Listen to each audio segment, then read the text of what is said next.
ఇక varicose veins నుండి విముక్తి పొందండి. ఎవిస్ వాస్కులర్ సెంటర్ ఇప్పుడు మన KPHP లో గ్రాండ్ ఓపెనింగ్ ఏప్రిల్ 4వ తేదీన. నమస్తే, వెల్కమ్ టు సుమన్ టీవీ. నేను మీ యామ్ని. ప్రస్తుతం మనతో ఉన్నారు ప్రముఖ ఆధ్యాత్మికవేత్త, ప్రముఖ జ్యోతిష వాస్తు పండితులు మంతా సూర్యనారాయణ శర్మ గారు ఉన్నారు. గురుగారితో మనం మాట్లాడదాం. నమస్కారం గురుగారు. నమస్కారం అమ్మ, శుభం వ్యాధు. గురుగారు, ఈ నెల మనకి శని త్రయోదశి వస్తుంది కాబట్టి, అలానే కొన్ని రాశుల వారికి ఏలినాటి శని నడుస్తుంది, కొంతమందికి అర్ధాష్టమ శని నడుస్తుంది కాబట్టి వాళ్ళకి ప్రత్యేకించి ఏమైనా పరిహారం లాంటిది కానీ ఆ రోజు ఏ విధంగా చేసుకుంటే మంచిదండి? శని త్రయోదశి అనేసరికి శనివారం నాడు త్రయోదశి రెండు కలిసి ఉందాన్ని శని త్రయోదశి అంటాం. చాలా అద్భుతమైన రోజు అని చెప్తాం. శనీశ్వరుడికి ప్రీతి అయిన రోజు అంటాం. ఆ రోజు శనీశ్వరుడు ఏం చేసినా సరే మనకు ఆ దోషం అనేది నివృత్తి అవుతుంది. శని దోష నివృత్తి ఒక యోగంలోకి వెళ్తా ఉంచి మనకు పురాణాలను చెప్పుకుంటున్న విషయాలు, జ్యోతిషాస్త్రంలో కూడా దీని గురించి విశేషంగా కూడా చెప్తూ ఉంటాం అన్నమాట. ఈ శని త్రయోదశి అనేసరికి శనికి మనకు విశేషంగా పూజ చేయడం అనేది అవసరం పడుతుంది.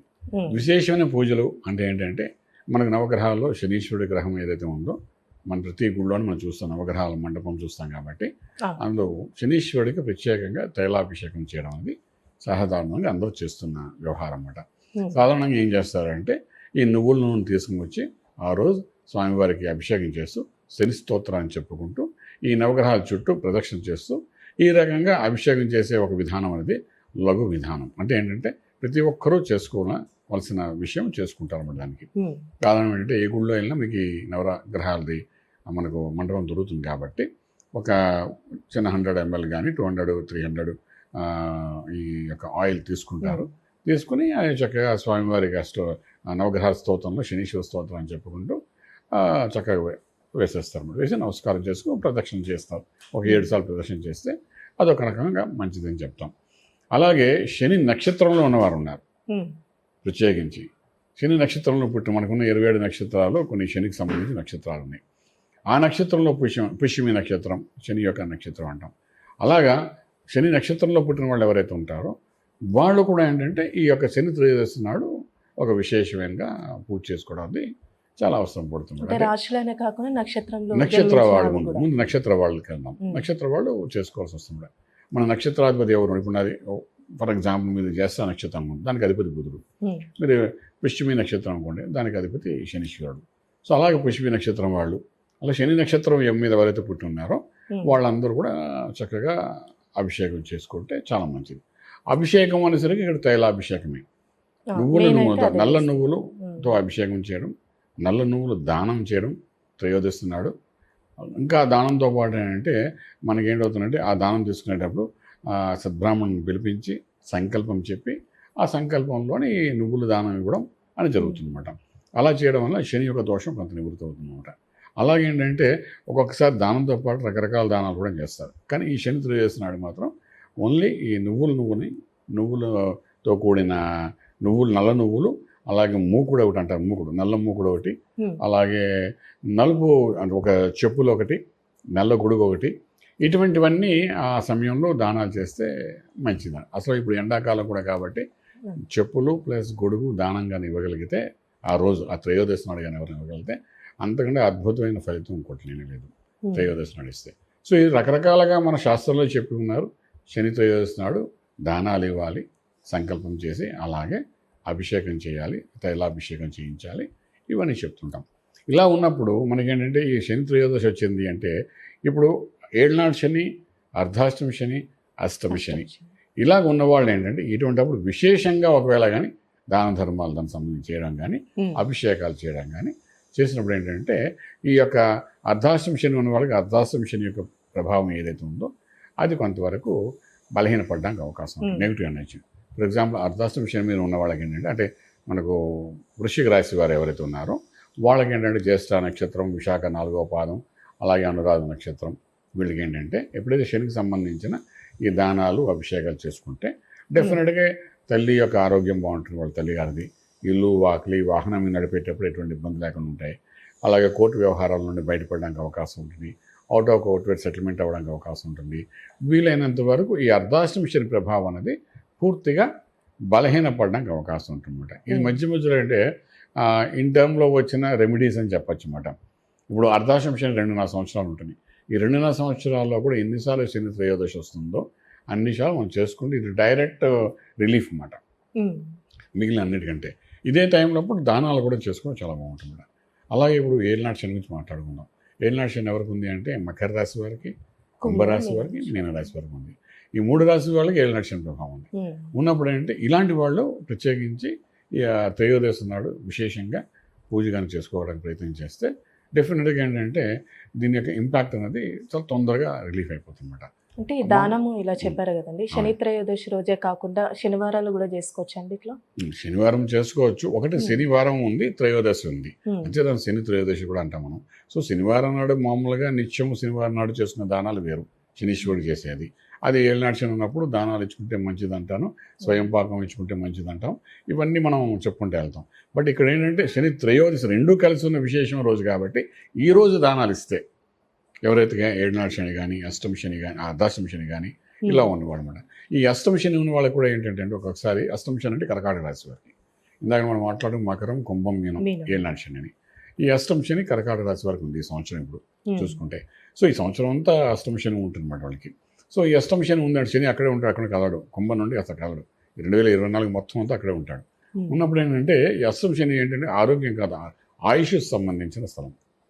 అంటే ఎప్పుడు ఆయుష్ని మీద అటాక్ చేస్తారో మనకు తెలియదు. అంటే ఆయుష్ అంటే ఆయుపీడనం, అంటే మనం దీన్ని ఎక్కువగా ప్రీతిగా చూస్తామో ఆ ప్రీతిగాను వస్తువుని ఎప్పుడైతే మనం బలహీనం చేస్తే మనకున్న ప్రాణాలు పోయినంత ఫీలింగ్ వస్తుంది.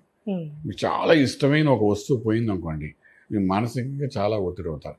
ఆ ఇష్టమైన వస్తువు మనకు దక్కకుండా చేయడమే ఆ అష్టంశంలో వాడు చేసే విశేషమైన పని అన్నమాట. ఇప్పుడు ఆయుష్ అంటాం, అష్టమస్థానం ఆయుష్ స్థానం అంటారు.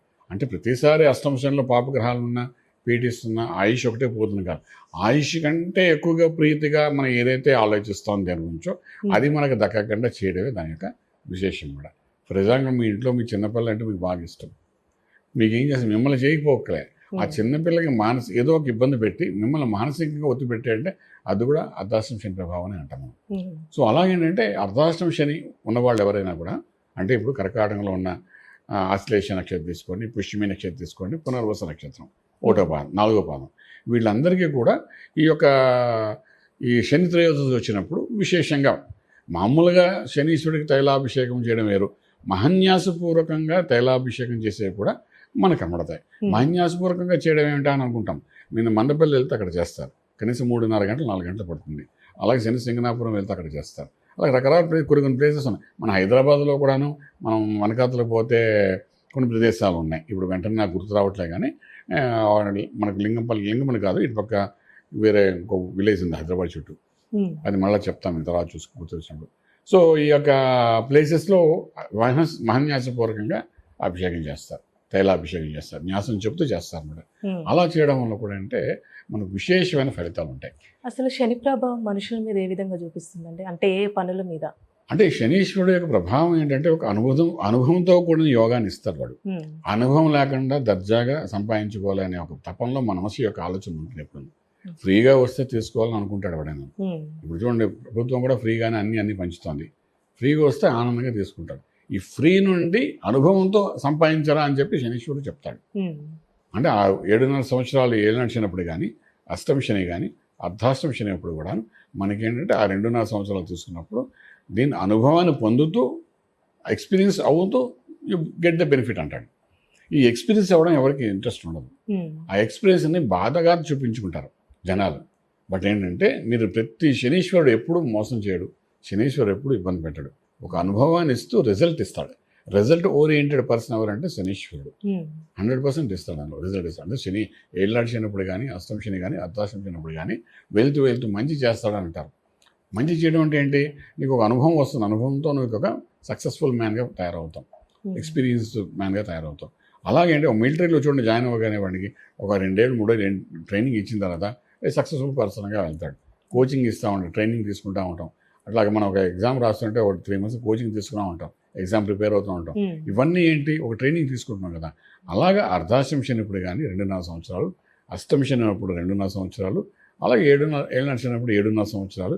ఆ పీరియడ్ ఆ వయసును బట్టి, ఆ యుక్తి వయసులో ఉన్నాడంటే వాడికి ఎటువంటి అనుభవం ఇవ్వాలి, మధ్య వయసులో వాడికి ఎటువంటి అనుభవం ఇవ్వాలి, అలాగే వృద్ధాప్యంలో ఉన్నవాడు ఏ అనుభవం పొందాలి వాడు ఉమ్, అన్నదాన్ని ఒక ఎక్స్పీరియన్స్తో వాడికి ఇప్పించి తర్వాత యోగంలో కూర్చోబెడతామన్నమాట. అంటే శనీశ్వరుడు ఎప్పుడు మంచి చేస్తాడు తప్ప చెడుగా అనుకోవడానికి లేదు. ఉమ్, పీడనాన్ని మనం చెడుగా తీసుకుంటాం. ఈ పీడిస్తున్నాడు అనుకుంటాం, మనకు అనుభవం లేదు కాబట్టి. మనకు తెలియని ఏ వస్తువునైనా మనం పీడనంగానే భావిస్తాం. మనకు తెలియని పని ఏదైనా మనకు పీడనంగానే ఉంటుంది చేస్తుంటే. మనకు నచ్చిన ఏ పని మనకు అలా అనిపిస్తుంది. సో అందులోకి వెళ్ళి ఎలా బయటికి రావాలని చెప్పేవాడు శనీశ్వరుడు. అంచేత ఆంజనేయ స్వామి లాంటి వాడు కూడా ఎప్పుడైతే శ్రీలంకలోని ఎంట్రీ ఇచ్చేటప్పుడు రాక్షసి నోట్లోకి వెళ్ళి బయటకు వస్తాడు. నేను మింగితే అంటే అది మింగాలి, సముద్రం దాడుతున్నప్పుడు అంటే మింగాలి అది. అప్పుడేంటంటే నోట్లోకి వెళ్ళి బయటకు వచ్చేస్తాడు చిన్న రూపంగా ఉండి. అంటే అవతల వాడు పని చేస్తాడు, తన అనుభవాన్ని పొందాడు, మళ్ళీ బయటకు వచ్చాడు.